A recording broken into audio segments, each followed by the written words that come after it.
Amato, and he plays guitar for the band REO Speedwagon. So, Yes. Dave, would you please tell us this beautiful setup that you have? I use Marshall amplifiers, exclusively endorsement-wise. All those heads are 100-watt Marshalls with these like Jimi Hendrix type 60s cabinets. You know, they've all been redone to look like Hendrix stuff, and because I like to go vintage. I'm a vintage guy. This stuff is all like echoes and reverbs and all processing equipment, big rack of processors, and this is my spare rack in case that one goes down. You always have to have spares. I like a lot of spares. Okay, spares are good. Spares are good. And that's just a B rig, and that's my wireless, all the wireless equipment in there. Okay. And everything AC-wise plugs into that on the bottom, and it's like a conditioner, so it doesn't have any static. Although I heard static just a minute ago. No, so did I. It wasn't me. I swear it wasn't me. It was her. Every time she touches my stuff, it blows up. These two are the main two heads right here that power, like this top one powers this cabinet, and that one powers this cabinet over here.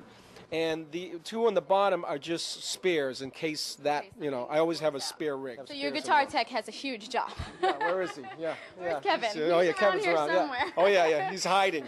Now, this is not a guitar store. This is solely your guitars. My wife calls it a guitar store, yeah.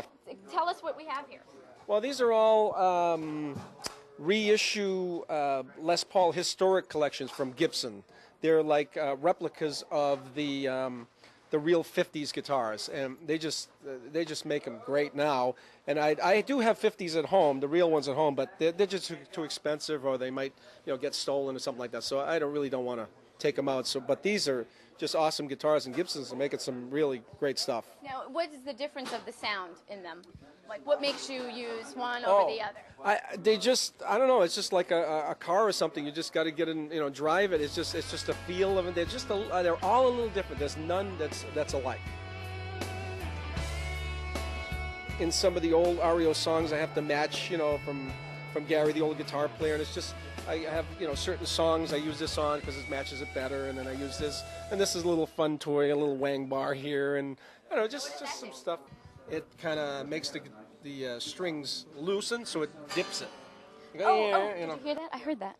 It kind of dips it. Well, you put the mic there. So. Oh, that's cool. So what song do you use that on? Well, that's kind of a play toy. I don't know. I just use that on the encore for fun.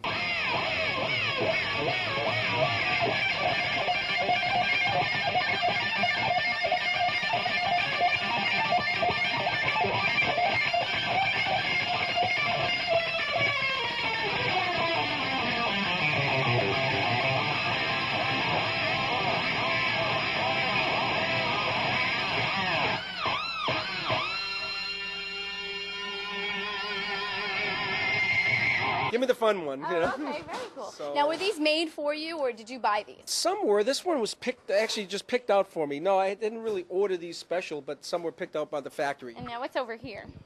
These are Fender, and the same thing. It's kind of like copies of the old 50s ones, and what they do for me is, well, they do it for everybody too, but they kind of make me special. They beat them up so they look like old. So Neil Dowdy says, you pay more for these if you beat them up. He says, that doesn't make any sense.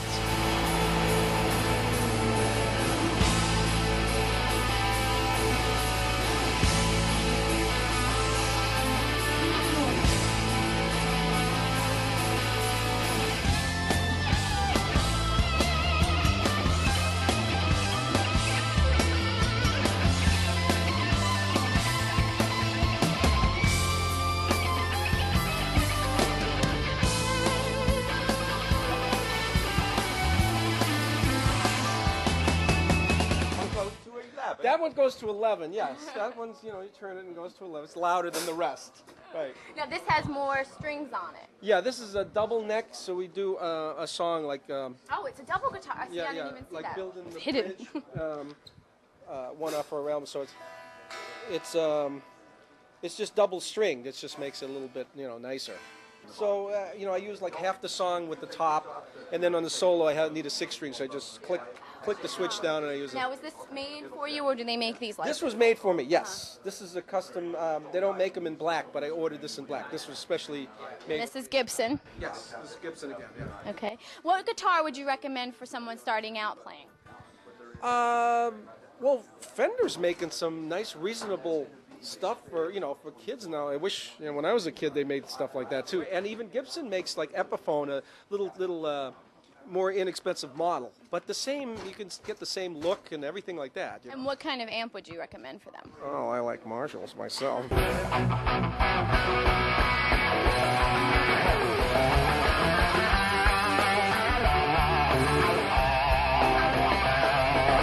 What age did you start playing? 8. My cousin started guitar, but I guess he didn't like it or something like that, and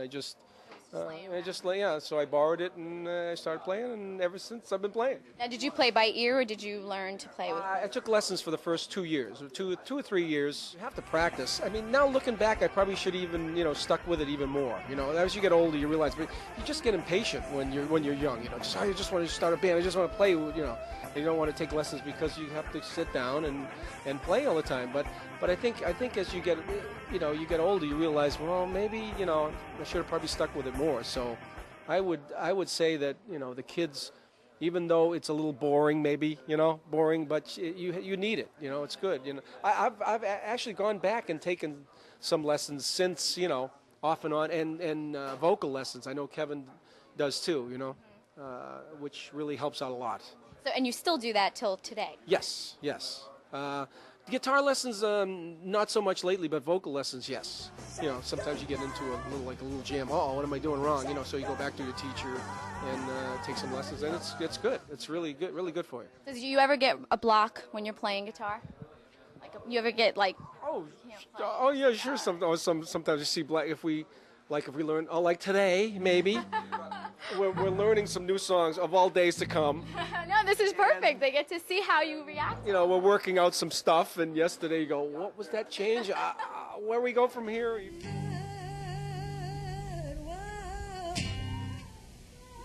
totally. That's great,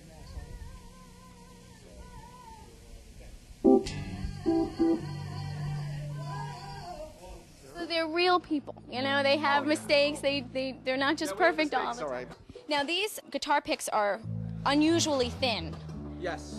Can you tell me about these? Those are Ernie balls. I just like them thin. I actually stole some from Eddie Van Halen one time, and I really liked them. I put them on my mic stand one night, and I was using heavies, and I took these out and I put them on there, and I said, oh my God, these are awesome.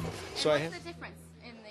I just like them because they slap more. They sound a little bit thicker than the heavy ones are, kind of like sharp or something. They're too like grating. So these give a little bit. So I like the way they feel better. Okay. And I turned Kevin on to them. Kevin plays the same ones too. Really? Yeah.